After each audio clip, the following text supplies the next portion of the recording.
Êtes-vous prêt pour une carrière médicale? Peut-être avez-vous toujours été attiré par les études médicales, mais vous n'êtes pas sûr que c'est votre choix définitif. Peut-être qu'un de vos parents vous a dit, fais la médecine parce que la médecine c'est bien.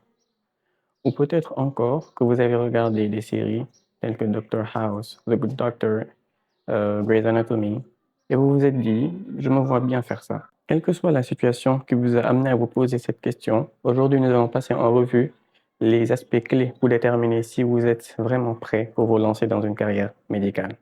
Nous allons explorer les qualités essentielles que doit avoir un futur médecin, les défis que vous aurez à relever au cours de votre parcours médical, ainsi que les aspects positifs du cursus médical.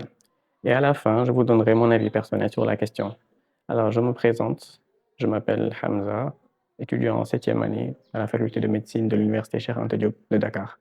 Bienvenue sur cette nouvelle chaîne. On va directement dans le vif du sujet. C'est parti. D'abord, les qualités essentielles. Alors, être médecin nécessite certaines qualités spécifiques. En premier lieu, l'empathie. L'empathie, c'est-à-dire la capacité à comprendre et à ressentir les émotions et les sentiments des autres, notamment de vos patients et de leurs familles, et de ceux et de leurs proches. Il s'agit non seulement de comprendre, mais de savoir répondre de manière adéquate sans juger, sans condamner la personne. La deuxième qualité essentielle, c'est la communication. Un médecin doit savoir communiquer. Et cette communication se fait à plusieurs niveaux. D'abord avec les patients et leurs familles, ainsi que leurs proches. Il faudra savoir expliquer des concepts qui sont parfois complexes de manière simple et facile à comprendre pour le patient. Il y a également le style de la communication. Il faudra savoir quand adopter un ton rassurant, un ton empathique, compréhensif, mais par moment, il faudra savoir également être ferme, être direct et savoir recadrer la situation parce que vous vous retrouverez dans certaines circonstances qui vous obligeront à être ainsi. Donc, il faut savoir mettre le bon curseur en fonction de la personnalité et de la situation dans laquelle vous êtes. Ensuite, il y a la communication avec les autres personnels de santé, car la prise en charge des patients se fait en équipe. On ne peut pas tout faire tout seul. Du coup, il faudra apprendre à coordonner avec le reste des équipes si on veut rester le plus efficace possible. Et des fois, ça implique que nous ayons des contacts ou des relations avec des gens avec qui nous ne nous entendons pas bien forcément. Donc, il faudra savoir gérer ce genre de situation. Le troisième point concernant la communication, c'est le langage. Et ça, c'est un point surtout pour les étrangers. Ce qu'il faut savoir, c'est qu'il y a beaucoup d'étudiants de différentes nationalités qui viennent faire leur médecine au Sénégal. Il y a des Marocains, des Camerounais, des Gabonais, des Tchadiens, etc. Et plein d'autres nationalités.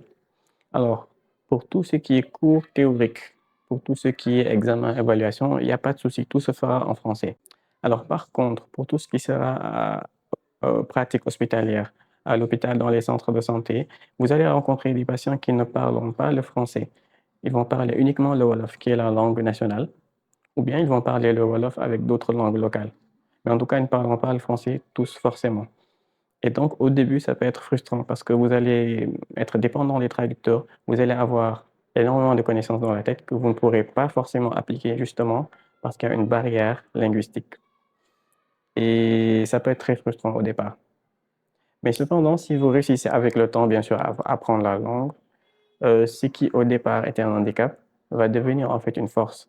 Parce que croyez-le ou non, mais ça donne une très bonne impression, une très bonne première impression lorsque une personne visiblement non sénégalaise parle la langue et la comprend et communique avec vous. Ça prouve que c'est une personne qui, en tout cas, ça donne l'impression que c'est une personne qui est très intelligente et vous gagnez facilement la confiance de votre patient. Autre qualité essentielle, c'est la patience, le courage, la détermination. Et ça, je développerai ça un peu plus au fil de la vidéo. Passons à présent aux défis que vous aurez à relever au cours de votre parcours. Le premier défi, c'est vraiment la longueur des études. La médecine, c'est long. Ça, je crois que je vous ne l'apprends rien. C'est très long. Alors ici, au Sénégal, euh, la médecine se fait en 3 cycles: licence, master, doctorat. La licence est constituée par les 3 premières années, le master quatrième, cinquième année, et le doctorat sixième, septième, huitième, etc. Et à partir de la septième année, il y a ce qu'on appelle les stages cliniques. Il n'y a plus de cours à la fac. Donc, vous êtes uniquement dans les structures sanitaires, les hôpitaux, les centres de santé, etc., pour faire des stages. Et vous faites ça pendant 16 mois.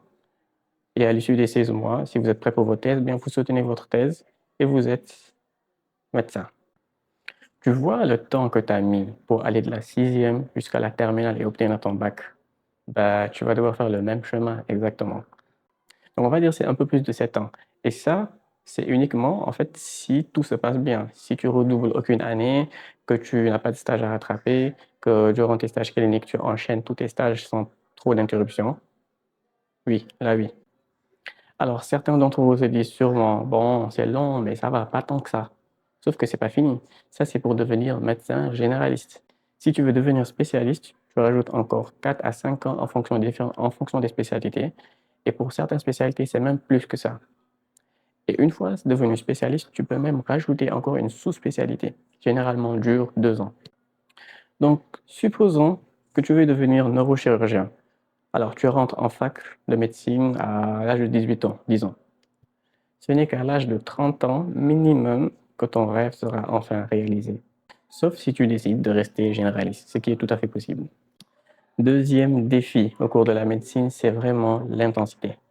Ce n'est un secret pour personne, les études médicales sont vraiment intenses. Ça commence par une quantité importante de cours à apprendre sur des modules très variés, puis s'ajoutent les stages hospitaliers avec un nouveau lot de travail, puis viennent les gardes encore qui viennent s'y rajouter. Et plus les années passent, plus la charge et les responsabilités augmentent, et moins on vous pardonne certaines erreurs. Sans même parler des évaluations et des examens qui sont des périodes où vraiment le stress est à son maximum. Même si c'est vrai qu'avec les années, au fur et à mesure, on finit par s'habituer à la pression. C'est dur, mais on s'y habitue, c'est vrai. Le troisième défi que vous allez relever, c'est que vous allez faire face à la réalité de la vie. Durant votre pratique à l'hôpital, dans les centres de santé ou autres, vous allez par moments être confronté à certaines réalités de la vie qui sont très dures. Vous allez voir notamment du sang, vous allez voir des traumatismes graves, vous aurez devant vous des cas de viol. Et c'est sur vous que ces pauvres gens vont compter pour régler le problème. Vous allez voir sous vos yeux des fois des patients mourir, vous ne pourrez absolument rien y faire. Vous allez devoir annoncer à une famille qu'un proche à eux est décédé. Et parfois, vous allez devoir assister aux larmes, aux cris même, et vous ne saurez pas quoi dire, vous ne saurez pas quoi faire. Tout ça pour dire quoi? Tout ça pour dire que si vous n'avez pas un mental fort, ou une croyance, ou un certain système de pensée qui vous permet de faire sens de toutes ces épreuves auxquelles vous allez faire face, vous risquez d'être atteint émotionnellement et psychologiquement. Donc, au fil du temps, vous allez devoir vous construire une certaine carapace émotionnelle, une certaine carapace mentale, pour ne pas vous faire submerger par ces émotions. Ce qui est drôle, c'est qu'en faisant ça, au fil du temps, on risque de tomber dans un autre extrême, en fait, qui est ce qu'on appelle l'insensibilité. C'est-à-dire qu'à force d'avoir vu et revu des situations difficiles, au final, ça nous fait ni chaud ni froid. Donc, tout l'enjeu sera de rester dans un bon équilibre, de ne pas se déshumaniser au point de devenir insensible à la souffrance de l'autre, mais de ne pas être trop émotif au point qu'on ne peut pas agir comme on devrait le faire. Le quatrième aspect, c'est l'aspect chronophage de la médecine. Alors, entre les charges de cours très importantes, les examens, les stages, les gardes, tu as vraiment très peu de temps pour faire autre chose. Ta vie extramédicale est vraiment impactée, hein, aussi bien sur le plan social que le plan professionnel.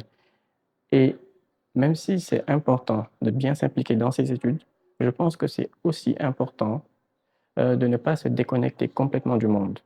Cette vie, elle est tellement vaste, tellement riche, il y a tellement de choses à explorer que je pense que c'est une erreur de faire une fixette sur un point et d'ignorer tout le reste.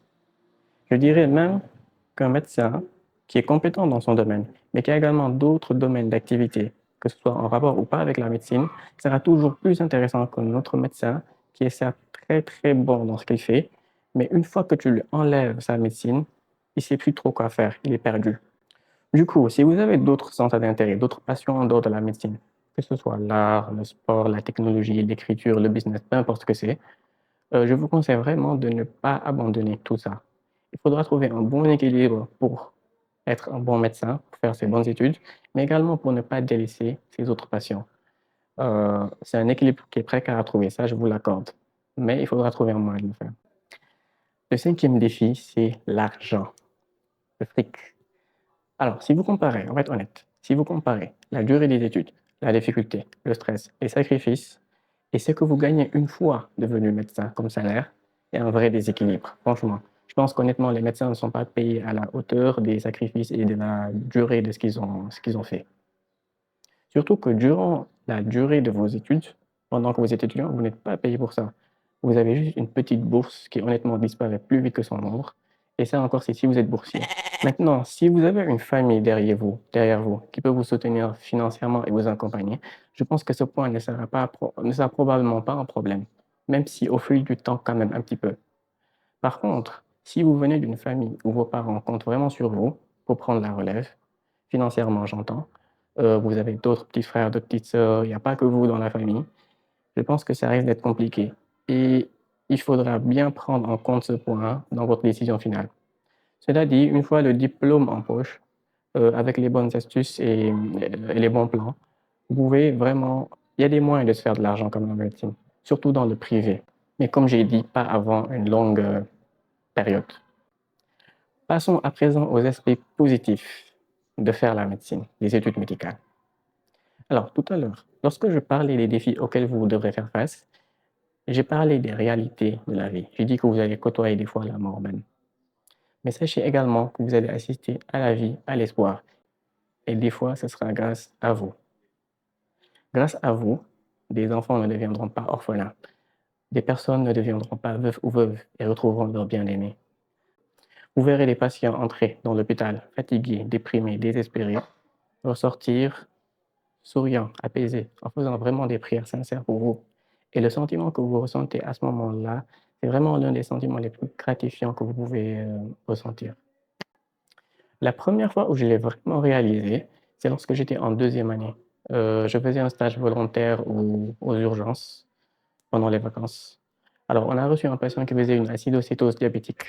Le truc, c'est qu'au même moment, sa femme était en train d'accoucher de leur premier enfant dans un autre hôpital et il n'était pas au courant.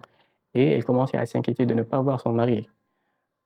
C'est alors que je me suis demandé, mais dans quel état serait cette femme si le jour de l'accouchement de son premier enfant, on lui annonçait en même temps que son mari était décédé? Quel genre de bouleversement psychologique ça entraînerait chez elle? Et c'est à ce moment-là que j'ai réalisé que, en fait, lorsque vous sauvez une vie, vous ne sauvez pas uniquement la personne concernée. Vous sauvez également toute une famille derrière, tout un écosystème derrière, qui peut être reposé sur la personne que vous venez de sauver.